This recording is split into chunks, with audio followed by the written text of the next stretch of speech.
இந்த வீடியோவை முழுமையாக பார்க்குறதுக்கு முன்னாடி நான் உங்கள்கிட்ட ஒரு சின்ன ரெக்வஸ்ட் வைக்கிறேன். ஸோ உங்களுக்கு ரிஸ்க் எடுக்கிறதுக்கு பயமாக இருக்குன்னா ஷேர் மார்க்கெட் மட்டும் இல்லைங்க, எந்த தொழிலுமே செய்ய முடியாது.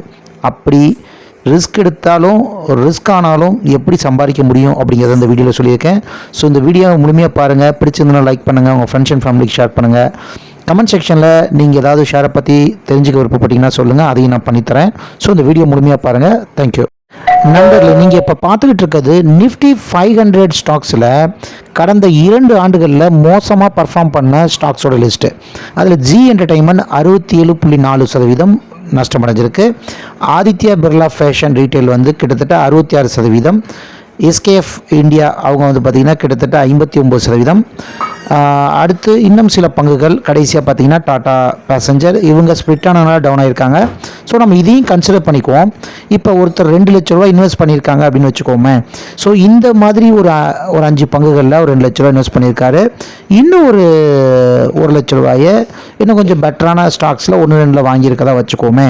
ஸோ இப்போ இவருடைய 1 லட்ச ரூபா ஜி என்டர்டைன்மெண்ட்டே வச்சுக்கோம். இன்றைக்கி வெறும் 32,000 ரூபா 33,000 தான் இருக்கும். 1 லட்சம் போட்டிருந்தா அவருடைய மதிப்பு வெறும் 32,000 தான் இருக்குங்க. இது வரைக்கும் நீங்கள் பார்த்தது ஷேர் மார்க்கெட்டினுடைய நெகட்டிவ் சைடு, அதாவது ஒரு லாஸு ரிஸ்க்கு. ஸோ நான் அந்த ரிஸ்க்கை முதல்ல சொல்லிட்டு தான் இப்போ வந்திருக்கேன். இன்னொரு 1 லட்சத்தை இந்த இருக்கக்கூடிய 5 கம்பெனியில் எதுலையாவது ஒன்றில் மினிமம் பிஎஸ்சியில் போட்டிருந்தா கூட அவருக்கு 2.5 மடங்கு கிட்டத்தட்ட அவருடைய பணம் ஏறி இருக்குங்க. அதாவது 255%. ஸோ லாஸ் ஆனது வெறும் 67, கெயின் எவ்வளோ பாருங்கள் 255. இதிலே டாப்பில் இருக்கக்கூடிய கம்பெனியை பார்த்தீங்கன்னா 6 மடங்கு கிட்டத்தட்ட 609%. ஸோ நமக்கு எப்பயுமே வின்னிங் வரும்போது நீங்கள் இழக்கக்கூடிய மதிப்பு 100 ரூபாயாக இருந்தால் கூட அடையக்கூடிய வெற்றி கிட்டத்தட்ட 600 ரூபாயாக இருக்குங்கிறது தான் அதோட மீனிங். நீங்கள் இதில் தெரிஞ்சுக்க வேண்டிய விஷயம் என்னென்னா, அந்த கம்பெனியினுடைய மதிப்பு ஏறுவதும் இறங்குவதும் அந்த கம்பெனியினுடைய செயல்பாடை பொறுத்து இருக்குது.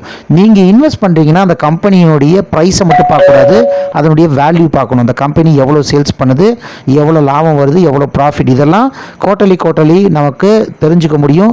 தெரிஞ்சுக்கிட்டதை வச்சு இந்த கம்பெனியில் இன்வெஸ்ட் பண்ணலாமா வேணாமாங்கிறத முடிவு பண்ண முடியும்.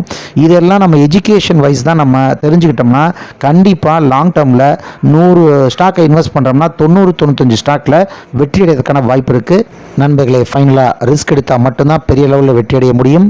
நீங்கள் உங்கள் கருத்துக்களை கமெண்ட் செக்ஷனில் குறிப்பிடுங்க. நீங்கள் எந்த ரிஸ்க்குமே எடுக்கலைன்னா மிகப்பெரிய ரிஸ்க்கை நோக்கி ட்ராவல் பண்ணிட்டு இருக்கீங்கிறத புரிஞ்சுக்கோங்க. நன்றி.